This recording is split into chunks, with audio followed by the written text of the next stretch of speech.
लखन उतर आहुति सरिस भृगुबर को कृसानु। बढ़त देख जल सम बचन बोले रघुकुल भानु। बढ़त देख जल सम बचन बोले रघुकुल भानु। लक्ष्मण जी के उत्तर से आहुति के समान थे।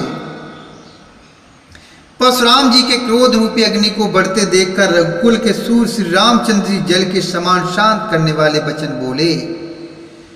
नाति करहु बालक परिछोहु सूद दूध मुख करिए न कोहु। जो पे प्रभु प्रभाव कछु जाना तो की बराबरी करते अयाना। जो लड़का कछु अचगरी करही गुरु पे तुमा तुमोद मनु भरही। करिए कृपा शिशु सेवक जानी तुम समशील धीर मुनि ज्ञानी। करिए कृपा शिशु सेवक जानी तुम समशील धीर मुनि ज्ञानी। तुम समशील धीर मुनि ज्ञानी। हे नाथ, बालक पर कृपा कीजिए, इसे सीधे और दूध मुंह बच्चे पर क्रोध न कीजिए।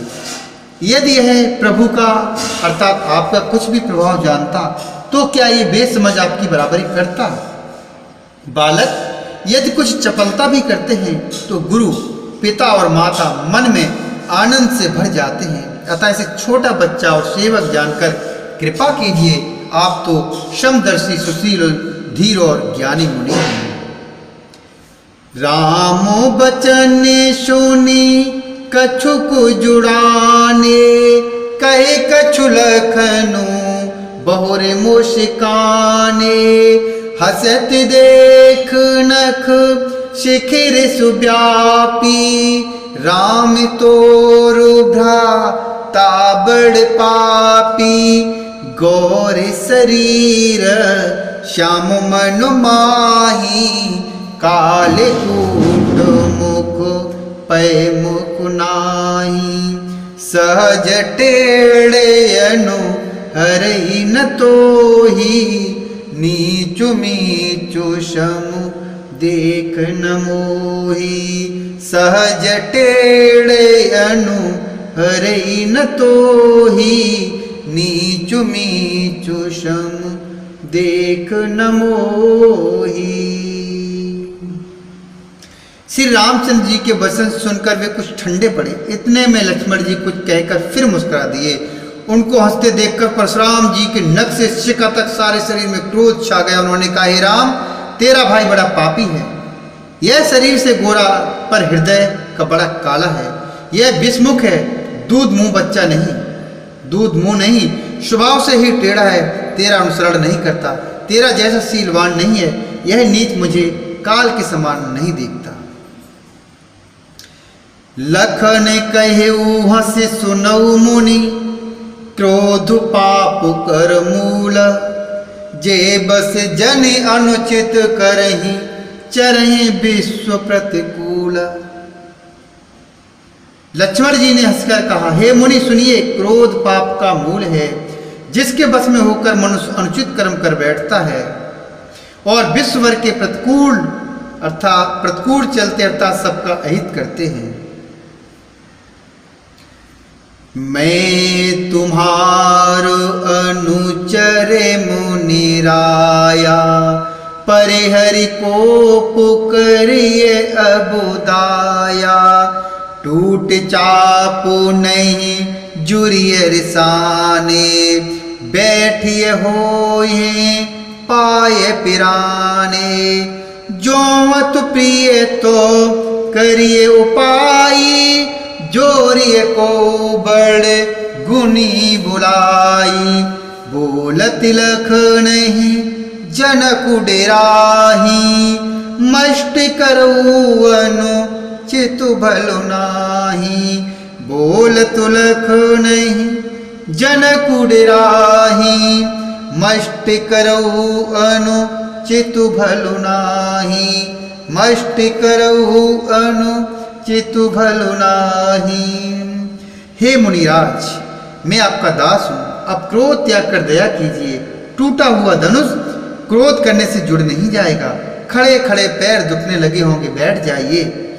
यदि धनुष अत्यंत प्रिय हो तो कोई उपाय किया जाए और किसी बड़े गुणी अर्थात कारीगर को बुलाकर जुड़वा दिया जाए। लक्ष्मण जी के बोलने से जनक जी डर जाते हैं और कहते हैं बस चुप रहिए, अनुचित बोलना अच्छा नहीं है। थर थर कांपे हैं पूरी नर नारी, छोटे कुमार खोटो बड़ो भारी। भृगुपति सुनि सुनि निर्भय बानी, भृगुपति सुनि सुनि निर्भय बानी। ऋषि तन जरई हो ये बलहानी, ऋषि तनु जरई हो ये बलहानी। बोले राम हिम देई निहोरा, बचऊ विचारो बंधु लघु तोरा। मनु मलिन तनु सुंदर कैसे, बिसिर सुभरा कनक घटु जैसे। बिसिर सुभरा कनक घटु जैसे। जनकपुर के स्त्री पुरुष थर थर कांप रहे हैं, अर्थात और मन ही मन कह रहे हैं कि छोटा कुमार बड़ा ही खोटा है। लक्ष्मण जी की निर्भय वाणी सुन सुनकर परशुराम जी का शरीर क्रोध से जला जा रहा है और उनके बल की हानि हो रही है, उनका बल घट रहा है।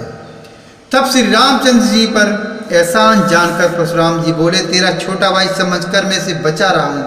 यह मन का मैला और शरीर का कैसा सुंदर है, जैसे विष के रस से भरा हुआ सोने का घड़ा। सोनी लक्ष्मणु बिहसे बहुरी, सोनी लक्ष्मणु बिहसे बहुरी। नयन तरे रे राम, गुरु समीप गवने सकुचि। परिहर बानी बाम, गुरु समीप गवने सकुच। परिहर बानी बाम। यह सुनकर लक्ष्मण जी फिर हंसे। तब श्री रामचंद्र जी ने तिरछी नजर से उनकी ओर देखा, जिससे लक्ष्मण जी सब जाकर विपरीत बोलना छोड़कर गुरु जी के पास चले गए। अतु बिनती मृदु शीतल बानी, बोले राम जोरे जुगु पानी। सुनौ नाथ तुम सहज सुजाना, बालक बचन करिए नहीं काना। गर रे बालक एक सुभाऊ, इनैन संत विदु से काऊ। तेना ही कछु काज बिगारा, अपराधी में नाथ तुम्हारा। तेना ही कछु काज बिगारा, अपराधी में नाथ तुम्हारा। अपराधी में नाथ तुम्हारा। श्री रामचंद्र जी दोनों हाथ जोड़कर अत्यंत विनय के साथ कोमल और शीतल वाणी बोले, हे नाथ सुनिए, आप तो स्वभाव से ही सुजान हैं। आप बालक के वचन पर कान न कीजिए, अर्थात उसे सुना अनसुना कर दीजिए। बर्रे और बालक का एक सा स्वभाव होता है। जो बर्र होती है उसका और बालक का एक जैसा स्वभाव होता है। संत जन ने कभी दोष नहीं लगाते। फिर उसने लक्ष्मण अर्थात लक्ष्मण ने तो कुछ काम भी नहीं बिगाड़ा है। हे नाथ, आपका अपराधी तो मैं हूं। कृपा को बधु बंधव गुसाई, मो पर करिया दास की नाई। कहिए बेग जेहि बेदर से जाई, मुनि नायक सोई करऊं पाई। कहे मुनि राम जाई रिस कैसे, अजहूं अनुजो तब चितबो अनैसे।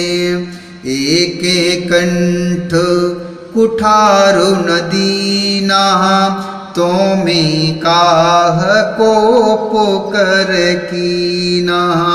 एक कंठ कुठारु नदीना, तो में काह को पुकर कीना। अतः हे स्वामी, कृपा क्रोध वध और बंधन जो कुछ करना हो, दास की तरह अर्थात दास समझकर मुझ पर कृपा कीजिए। जिस प्रकार से शीघ्र आपका क्रोध दूर हो, हे मुनिराज बताइए, मैं वही उपाय करूं। मुनि ने कहा, हे राम, क्रोध कैसे जाए? अब भी तेरा छोटा भाई टेढ़ा ही ताक रहा है। इसकी गर्दन पर मैंने कुठार न चलाया तो क्रोध करके किया ही क्या? गर्व स्त्र भई अवनिपु, रवन सुनि कुठार गति घोर। परसु अछत देखूं जियत, बैरी भूप किशोर। बैरी भूप किशोर। मेरे जिस कुठार की घोर करनी सुनकर राजाओं की स्त्रियों के गर्भ गिर पड़ते हैं, उसी फरसे के रहते मैं इस शत्रु राजपुत्र को जीवित देख रहा हूं। बही न नाम बही न हाथु, दहीर से छाती। भा कुठारु कुंठित नृप घाती। भयउ बाम बेदु फिरे सुहाऊ। मोर हृदय कृपा कशिकाऊ। आजु दया दुख दुसह सहावा। सुनि सौमित्र बिहसि सिरुनावा। बाहु कृपा मु रति अनुकूला। बोलत बचन झरत जन फूला। बोलत बचन झरत जन फूला। हाथ चलता नहीं, क्रोध से छाती जली जाती है। हाय, राजाओं का घातक है कुठार भी कुंठित हो गया। विधाता विपरीत हो गया, इससे मेरा स्वभाव बदल गया। नहीं तो भला मेरे हृदय में किसी समय भी कृपा कैसी? आज दया मुझे यह दुस्सह दुख सहा रही है। यह सुनकर लक्ष्मण जी ने मुस्कुराकर सिर नवाया और कहा, आपकी कृपा रूपी वायु भी आपकी मूर्ति के अनुकूल ही है। वचन बोलते हैं मानो फूल जड़ रहे हैं। जो पे कृपा जरी है मुनि गाता। क्रोध भये तनु राखो विधाता। देखो जनक हटि बालको एहु। कीन चहत जड़ जमे पुर गेहू। बेगी करहु किन आँखिन ओटा। देखत छोट कोट नृपु ढोटा। बेस लखनु कहा मनु माही। मुँदे आँख कतहु को नाही। बेस लखनु कहा मनु माही। मुँदे आँख कतहु को नाही। हे मुनि, यदि कृपा करने से आपका शरीर जला जाता है तो क्रोध होने पर तो शरीर की रक्षा विधाता ही करेंगे। परशुराम जी ने कहा, हे जनक, देख यह मूर्ख बालक हट करके यमपुरी में घर अर्थात निवास करना चाहता है। इसको शीघ्र ही आंखों की ओट क्यों नहीं करते, अर्थात आंखों से दूर क्यों नहीं कर देते? यह राजपुत्र देखने में छोटा है पर है बड़ा खोटा। लक्ष्मण जी ने हंसकर मन ही मन कहा, आंखें मूंद लेने पर कहीं कोई नहीं है। परशुराम तबु राम प्रति बोले उरयति क्रोधो। शंभु सरासनु तोर सठ करसि हमारी प्रबोधु। करसी हमारे प्रबोधु।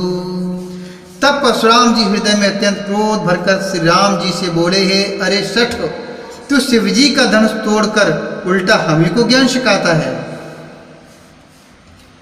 बंधु कही कटु सम्मत तोरे, तू छलु विनय करसि कर जोरे।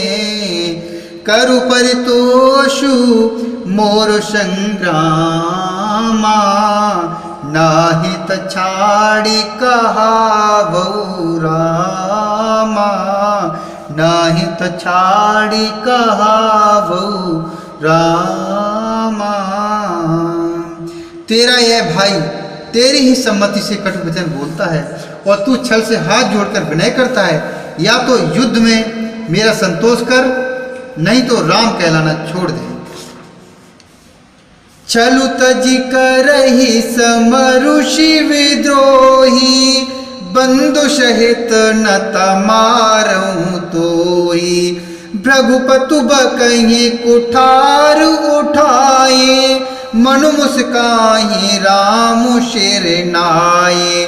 गुनय लखन कर हम परिरोसु, कथं सुधायु ते बड़ दोषु। गुनय लखन कर हम परिरोसु, कथं सुधायु ते बड़ दोषु। टेढ़ जान सब बंदई काहू, बक्र चंद्र महि गृसई नाराहु। राम कहे उरसु तजिए मुनीसा, कर कुठारु आगी यह सीसा। जेरस जाय करिय सोई स्वामी, मोह जानिए आपनि अनुगामी। जेरस जाय करिय सोई स्वामी, मोह जानिए आपनि अनुगामी। मोह जानिए आपनि अनुगामी। अरे शिवद्रोही, छल त्याग कर मुझसे युद्ध कर, नहीं तो भाई से तुझे मार डालूंगा। इस प्रकार परशुराम जी कुठार उठाए बक रहे हैं और श्री राम जी अर्थात श्री रामचंद्र जी सिर झुकाए मन ही मन मुस्कुरा रहे हैं। श्री रामचंद्र जी मन ही मन कहा, श्री रामचंद्र जी ने मन ही मन में कहा, गुनाह अर्थात दोष तो लक्ष्मण का और क्रोध मुझ पर करते हैं। कहीं कहीं सीधेपन में भी बड़ा दोष होता है। टेढ़ा जानकर सब लोग किसी की भी वंदना करते हैं। टेढ़े चंद्रमा को राव भी नहीं ग्रसता। श्री रामचंद्र जी ने प्रकट कहा, हे मुनीश्वर, क्रोध छोड़िए, आपके हाथ में कुठार है और मेरा यह सिर आगे है। जिस प्रकार आपका क्रोध जाए हे स्वामी वही कीजिए, मुझे अपना अनुचर अर्थात दास जानिए। बोलिए श्री अवर रामचंद्र भगवान की जय। बोलिए श्री हरिनारायण भगवान की जय। बोलिए शंकर भगवान की जय। प्रभु ही सेवु कहि समरु कसु, तजऊ विप्र बर रोषु। बेशु बिलो के कहि सिकछु, बाल कहू नहीं